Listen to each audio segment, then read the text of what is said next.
your nation, your province, your southern Alberta. From the heart of Lethbridge, it's Bridge City News Weekend Edition with Jeanette Roche. Hello, happy Easter. Thanks for joining us for a look back at Alberta this week. The Alberta NDP is demanding that the UCP MLAs condemn Premier Danielle Smith's phone call with Calgary Street preacher Arthur Pawlowski. Justice critic Irfan Sabir says Smith owes an explanation for why she had a phone conversation with someone who's facing 2 criminal charges in connection with the Coutts border protests and a speech that he gave there. Here is a portion of that speech from Pawlowski during the pandemic. Where is Trudeau, this coward snake? Where is this viper hiding right now? See here, for the first time in 2 years, you have the power.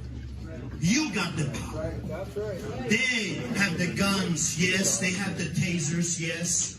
They got the military, but I'm telling you, it's all useless when the millions will rise up. Tomorrow you have thousands of Albertans coming. And Saturday, thousands more will come. Who can stop masses like this? Who can stop 10, 20, 50,000 people? Who can do such a thing? No one. Justice critic Sabir says Pawlowski's speech at the Coutts border was an overt threat to violence. He calls for a revolution and suggests that his actions are to prevent his children from being enslaved. He brags that he has lost count of all the criminal charges he has faced. He tells the crowd there that there are not enough RCMP officers or military personnel to stop them. He calls the member of Alberta law enforcement gangsters, the biggest mafia. And he tells the crowd that some might, and I quote, pay the price, end quote. The NDP claims that Premier Smith was sympathetic to Pawlowski's case and that she was in contact with prosecutors almost weekly. The Premier says a review found no evidence of contact between her office and the prosecution service. She's also saying that the UCP is considering a defamation lawsuit against the CBC and wants it to retract its story in January that stated a member of her staff sent emails to the Alberta Crown Prosecutor Service challenging how it was handling cases from COVID-19 protests at the Coutts border crossing. There's been a great deal of inaccurate, misleading, and likely defamatory reporting about my discussions with justice officials regarding amnesty for COVID prosecutions. I have been clear that neither I nor anyone within my staff have contacted any Crown prosecutors, as has been alleged. Indeed, Alberta's Crown Prosecution Service has confirmed this to be true. To continue saying or suggesting otherwise is malicious, as this matter is now likely to be subject of legal defamation proceedings. I will not be commenting about it further, as per the advice of counsel. Last week, in a leaked cell phone recording, Premier Smith is heard offering to help Arthur Pawlowski in his criminal case related to his involvement at the Coutts border blockade last year. The Premier is heard telling Pawlowski that charges against him were based on political motives. Pawlowski, who was also the leader of the Alberta Independent Party, was then ousted from that party. Political reporter Brian Lilly says both the CBC and Premier Danielle Smith need to get their ducks in a row, or it could be problematic for both parties. If CBC doesn't have their bases covered, they'll be in trouble. It's, you know, Smith's problem is that recording with Pastor Pawlowski where she talks about, well, I've raised this with prosecutors. You know, I can't remember the exact terms that she used, but she made it sound like she was talking to the prosecutors. If she did, that's going to put her in a bad spot. I reached out to Pawlowski and asked him specifically who released the video of the phone call that he had with Premier Smith to the NDP and the media. Here's what he had to say. Who took that video footage that was leaked? Again, it's before the lawyers. I can't comment. I wanted to do a press conference. I was advised not because of the announcement of the premier. So at this time, I wish I could come and tell the people the whole story. But at this moment, I have to wait what Premier Danielle Smith is going to do. So we got to wait. Do you think somebody was trying to sabotage you? Oh, 100%. I mean, come on, it doesn't make any sense. You got to remember, when I joined the party had only a few hundred members. The moment I joined, it was 3,000. We do need to take a quick break, but when we return, a class action lawsuit being launched against Big Pharma and the Canadian government for vaccine harm. We speak with the lawyer launching the lawsuit right after the break.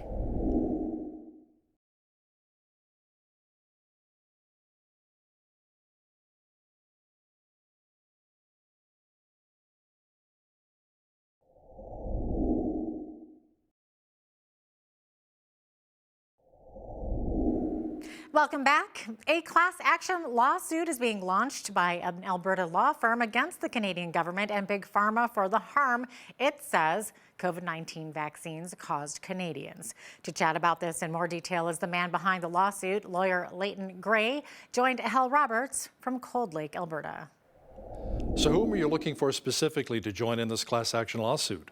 This particular action is for those people who took the vaccines and who have suffered harm themselves in the way of injury, or also for people who had loved ones who have been injured or sadly died from taking these vaccines. We know in Alberta, for example, that the incidence of death due to unknown causes has increased 7-fold since the vaccines were introduced. Now, the federal government, thanks to taxpayers and pharmaceutical companies, have some pretty deep pockets. This could be tied up in the courts for years. Do you think maybe there'll be a large settlement? I think ultimately it will settle. My view is that Big Pharma has calculated this. This is part of the metrics of how they do business. They've done this in relation to things like OxyContin before. In terms of the federal government, what's going to be interesting is seeing how the indemnity that was provided to Big Pharma by governments, the government of Canada, government of US, and others, how that's going to play out.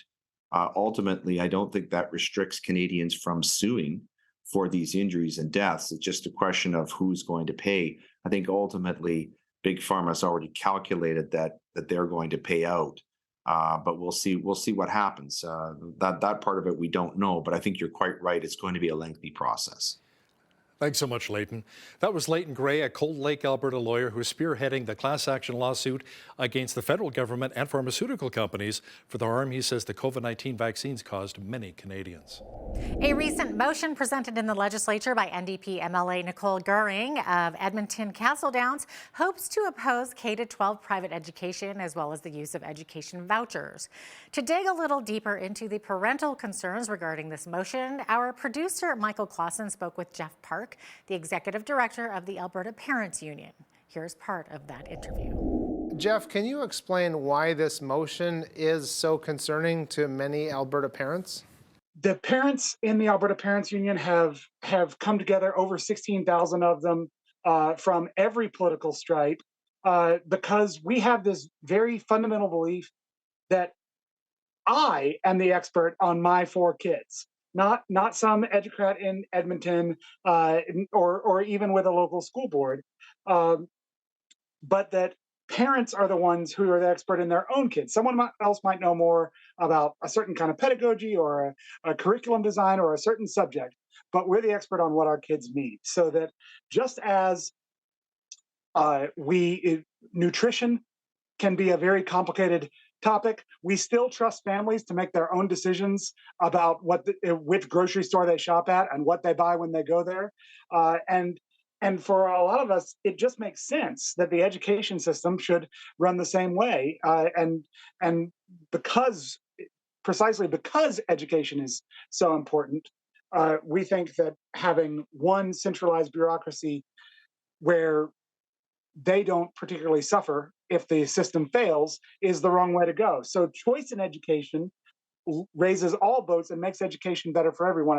So Jeff, can you explain how school vouchers are not a new idea? The idea itself isn't new. And in fact, Pope Pius XII in 1925 recommended that governments should, if they wanted to have their own government-run school system, that they should do that, but then they should subsidize different forms of education, including religious education, to make sure that all families have access to the choices they want. And it's actually the ideas from the United States from John Dewey that have established the common school or the public school system that Ms. Gehring is attempting to defend. And it is the United States that has lagged the furthest behind on these kinds of school choice, where places like Sweden, Finland, France, Spain, Portugal have had robust voucher systems. You can catch that full interview with Jeff Park next Wednesday on Bridge City News. Well, with spring and summer approaching, our thoughts turn to travel. Part of those plans often include air travel, and that could be challenging with the strike action by WestJet pilots. After the break, I speak with a WestJet captain to find out about what's next in the bargaining between the airline and its pilots.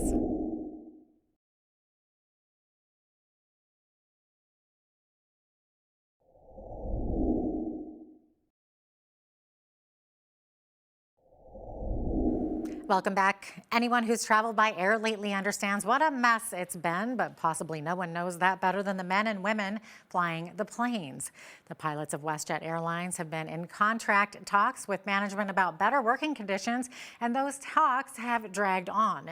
The Airline Pilots Association, or ALPA, is the union representing WestJet pilots, and Captain Bernard Lewell heads ALPA Canada's WestJet contingent. He joined me this week to talk about what's happening over at WestJet. So my understanding is that ALPA launched a strike authorization vote Monday. Can you maybe break down for me what led up to pilots taking this action? What are your grievances? Okay, well, we started negotiating with the company on September the 2nd of 2022 last year. And it's been 6 months of negotiations, and basically the talks have bogged down. And getting into the actual grievances, there's kind of three primary areas that we're having difficulties with the company. The first is job protection. Right now we have two different companies within the WestJet group of companies that are flying 737s, Boeing 737s. A third company, Sunwing, the acquisition has been announced. And so that would be three that are flying under the WestJet group of companies, but all for different wages and working conditions. So that's the first grievance. We need that fixed. The second is pay and compensation. We're about 50% under the North American average. That gap has to narrow. And finally, we just need a better work-life balance. So less fatiguing scheduling and more acknowledgement that a lot of our pilots are commuters. And right now, they actually would like us to work 1 or 2 days more a month. We're already away from our families for over half the month. So those are the three big sticking points. Okay, yeah, that's crazy. Okay, so the union has been in talks for a while now with the company, but how long exactly? So you mentioned it's been going on since September, so 6 months. And before that, was it kind of just boiling up to it? Like, how long have these bad working conditions happened? Well, we're currently under an arbitrated contract that was given to us in 2018. So it's been a bit of a 4-year process where we've been under those conditions, and our pilots need those issues addressed now. And what we really want is the company to come back to the table and negotiate in good faith. One thing that I can add is that our pilots are actually speaking with their feet right now. Back in 2022, we lost approximately 240 pilots from the WestJet group of companies. That most of them went to other airlines north or south of the border. This year alone, February, we had 42 pilots leave, and I just got the numbers for March, and it's approximately 50 pilots. Our CEO keeps talking about it being a growth story here at WestJet. If he truly wants a growth story, we need him to come to the table, negotiate in good faith, so that our pilots view WestJet again as a career destination, one where they want to come, they want to gain experience, and then they want to stay. Yeah, it sounds like a lot of low morale if you've got that many pilots leaving. I will say when I started 18 years ago, WestJet was a career destination. It's a place pilots wanted to come and wanted to retire at. And that has changed somewhat over the last 18 years. We need that to change. That's really unfortunate. What exactly is WestJet telling you regarding what you've been trying to come to the table with? Really, they haven't been moving very much at all. They say they need the they say that they need the ability to do what they're doing right now, without regard to the fact that what they're doing right now isn't working. We're actually losing, as I said, more pilots than we can hire. And the pilots that we're losing are the experienced pilots that we want to keep. That is absolutely unfortunate. So my understanding is it all kind of came to a head last Friday when WestJet pilots picketed outside the company's headquarters. Am I right?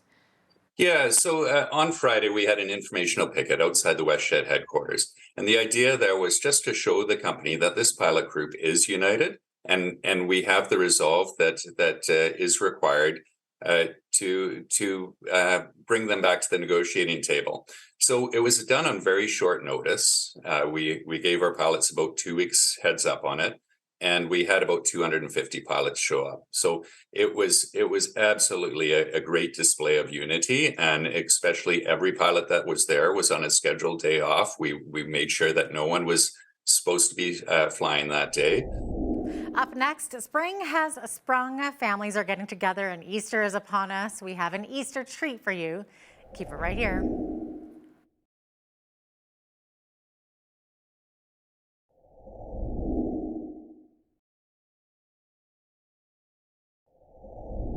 Welcome back. As we celebrate Easter, many people have special holiday traditions, including certain culinary delights. I visited a local bakery to find out how they make one of those traditional favorites. Take a look.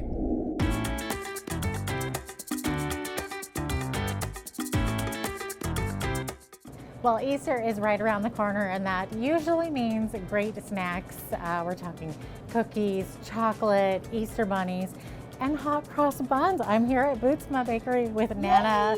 Yes, exciting. So it is Thanks, exciting. guys, for coming around. Yeah. I bet you guys are really super busy these days. Oh, we are. It's been a crazy morning today. I'm sure people are preparing for the Easter, and we have loads of orders coming in, especially for hot cross buns. So what makes this recipe so special? Is it a family recipe that's been around over 120 years? It is. It's actually like tradition goes on, and the name Bootsma has been in existence for a long time. And our boss, who's Steve Bootsma, he's fourth generation. So you know what that means. It's been there for quite a long time. So that's how it makes that recipe very special. You won't get it anywhere, and it takes a long time to prepare. And this is artisan. It means that it's used by the hand with love. Our bakers actually take their time and prepare these out for you. So I'm hoping that you will see how that is done. We use that special, as I said earlier, a special blend of spices, and then only raisins. And then we carefully cross them with Bavarian cream, carefully done so you get the right lineup.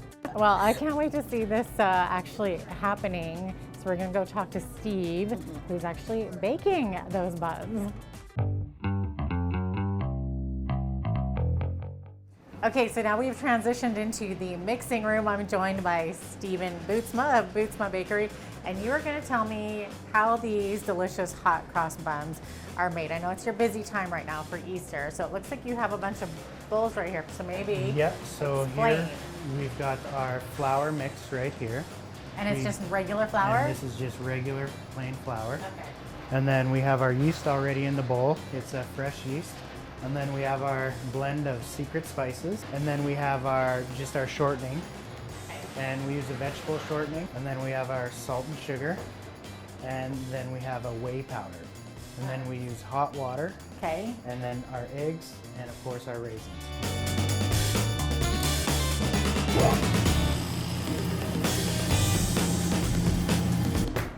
So this is the part where you're gonna roll it into the little bun ball, Yep. basically. Basically. Okay. And now we're gonna spread our dough out, and we're gonna put it on our plate. So we'll take it, and then we'll make sure it's centered. And then we're gonna take this guy, and it's got a whole bunch of blades, and it's actually going to cut the dough into 36 different pieces. Oh, so wow. right now it did all the cutting. And now it's actually going to round all the buns for us. And then from here, we put it into a rack and then into the proofer, where it's going to rise for about 4 hours. Proofer is basically a hot, humid box that helps the dough rise without getting a skin. And it does that for how long? 4 hours. Wow. No wonder it takes so long to make one of these little buns. All right, so these guys are fresh out of the proofer. So they've been sitting in the proofer for about 6 hours. Wow. Just waiting for us. Okay. And then what This is we a big do- process, isn't it? Oh, it How is. long does it take to make a hot cross bun? 6 to 8 hours. 6 to 8 hours. Yep. That's a full shift. So then what we're gonna do is we're actually gonna put our custard going right across the top. And this is the Bavarian custard. It is.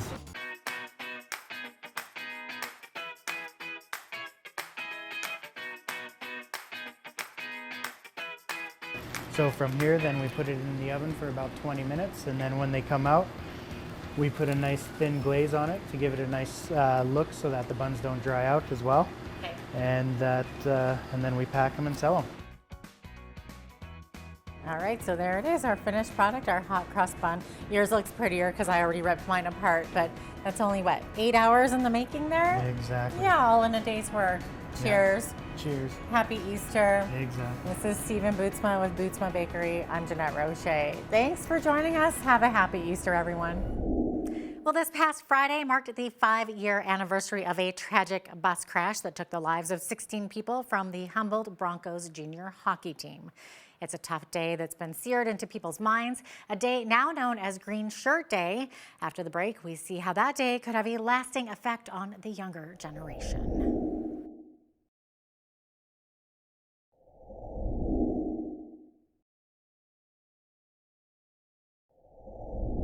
Well, grade 1 and 2 students at Dr. Gerald B. Proby Elementary School held a special assembly for their peers ahead of Green Shirt Day. As Angela Stewart explains, the assembly consisted of a unique presentation with the hopes that the topic of organ donation will be an easier conversation for kids to take home. The idea of organ donation is not your everyday topic of conversation because it's rather a tricky discussion to navigate through. Sometimes our organs break down and don't work properly.